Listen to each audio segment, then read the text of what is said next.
हमारे समाज में कुछ ऐसे लोग भी हैं जिसे लगता है कि महाभारत की जंग वास्तव में हुआ ही नहीं था, यह एक काल्पनिक गाथाएं हैं। आज के वीडियो में 17 ऐसे तार्किक बिंदुओं पर बात करेंगे जिसे देखने के बाद वह लोग भी मानेंगे कि महाभारत वास्तविक घटनाएं हैं।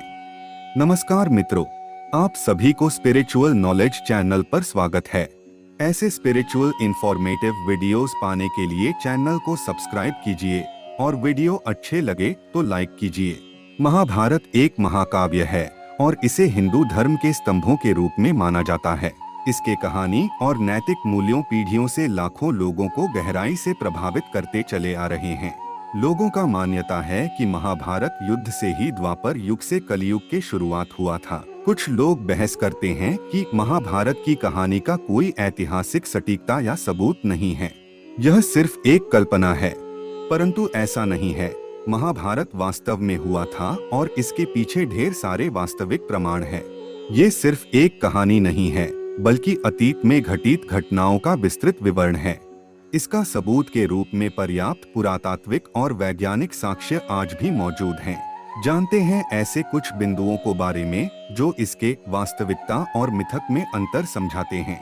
जैसे महाभारत के अंदर स्वयं लिखा गया है कि महाभारत एक इतिहास है, जिससे विशेष रूप से पतित होता है कि ऐसा हुआ।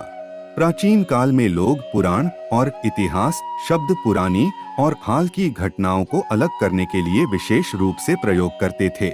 ऐसे में लेखक अगर कोई कविता या कथा लिखना चाहता था तो वह इसे महाकाव्य या कथा लिखते थे।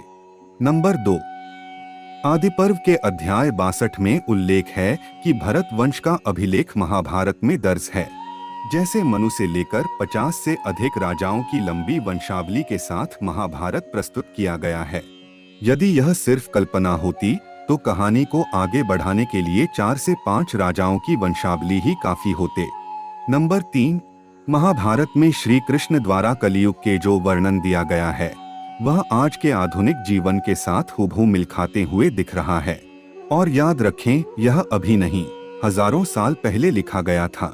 सही में अगर काल्पनिक होता तो हजारों साल बाद आज की परिस्थितियों के साथ इसके काल्पनिक होने के लिए बहुत सारे पुष्टिकरण को एकजुट करने पड़ता, जो कि असंभव है। नंबर 4, गुजरात राज्य की प्राचीन बंदरगाह शहर द्वारका के तट पर समुद्री पुरातत्व का शोध करने के बाद जो सामने आया है उसे वैदिक शास्त्रों में दिए गए कथनों का समर्थन करने वाले सच और भी पुख्ता हुआ है। जैसे कि महाभारत और अन्य शास्त्रों के वर्णन अनुसार भगवान श्री कृष्ण द्वारा स्थापित द्वारका नगरी, जो कि श्री कृष्ण की देह त्यागने के बाद श्राप के कारण समुद्र में डूब जाते हैं, वैसे ही एक पूरा डूबा हुआ शहर द्वारका समुद्र में पाया गया है, जिसमें विशाल किले की दीवारें और ढेर सारे घाट देखने को मिलता है। और यही बात महाभारत के मौसल पर्व 7 के श्लोक नंबर 40 में उल्लेख है। जब सभी द्वारकावासी निकल गए तो समुद्र ने पूरा नगरी को जलमग्न कर दिया।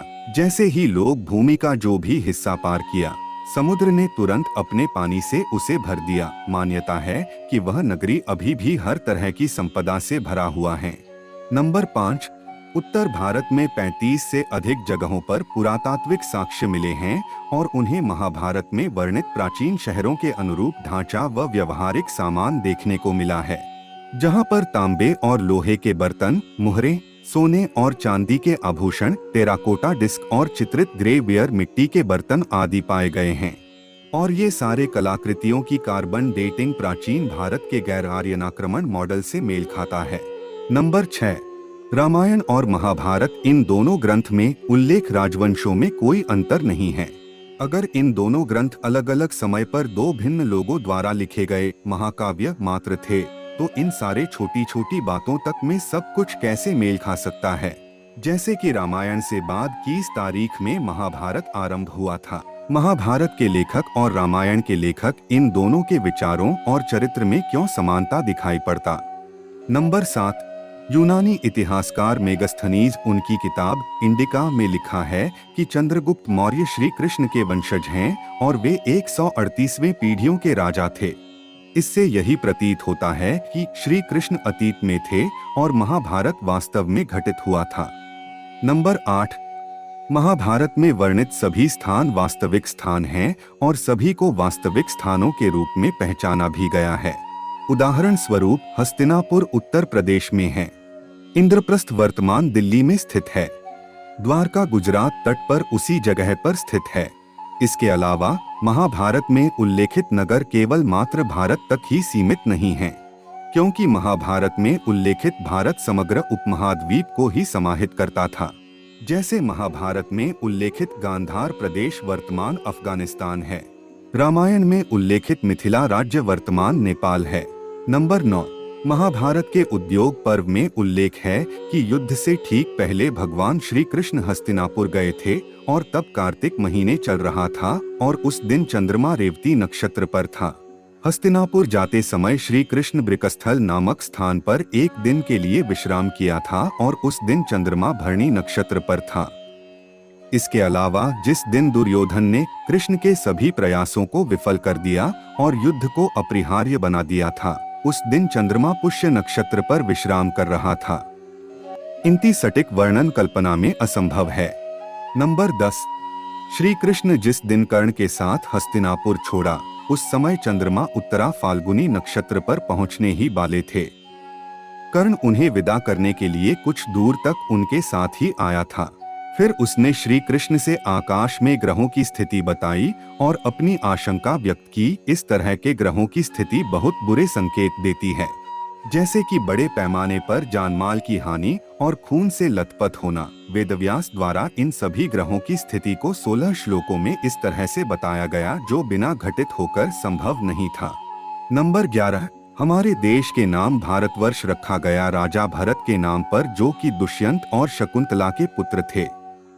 अभी आप सोचिए, किसी काल्पनिक उपन्यास के नायक के नाम पर किस देश का नाम रखा जाएगा क्या? नंबर 12, यूरोपीय विद्वानों को मानना है कि आर्य जनजातियों 1500 ईसा पूर्व के पश्चात ही भारत में आया है। तो फिर आर्य इससे पहले संस्कृत भाषा कैसे बना सकते थे, इतना ज्ञान कैसे प्राप्त कर सकते थे और ये सभी ग्रंथ कैसे लिख सकते थे? इस यूरोपीय सिद्धांत को लोकमान्य तिलक, श्री अरबिंदो और दयानंद सरस्वती जैसे महान भारतीय दार्शनिक नहीं मानते थे। नंबर 13, यह कहना मूर्खता होगी कि ये ग्रंथ अपनी काव्यात्मक प्रकृति के कारण काल्पनिक हैं, क्योंकि उस समय हर विषय काव्यात्मक रूप में लिखने की चल था। यहाँ तक कि गणितीय सूत्रों को भी उसी अंदाज से लिखा जाता था। नंबर 14, हमारे पुराणों में मौर्य, गुप्त और इंडो ग्रीक राजवंशों का भी उल्लेख किया गया है। दूसरे और ग्रीक इतिहासकारों ने भी उनके ग्रंथ में रामायण, महाभारत को भी ऐतिहासिक दलील रूप में उल्लेख किया है।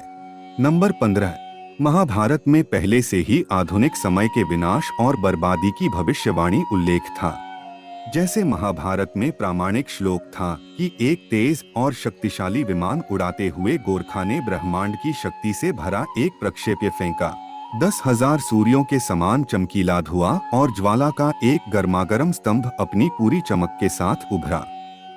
परंतु जापान में परमाणु बम गिराने से पहले कोई भी महाभारत में उल्लेखित उस श्लोक को समझ नहीं पाए।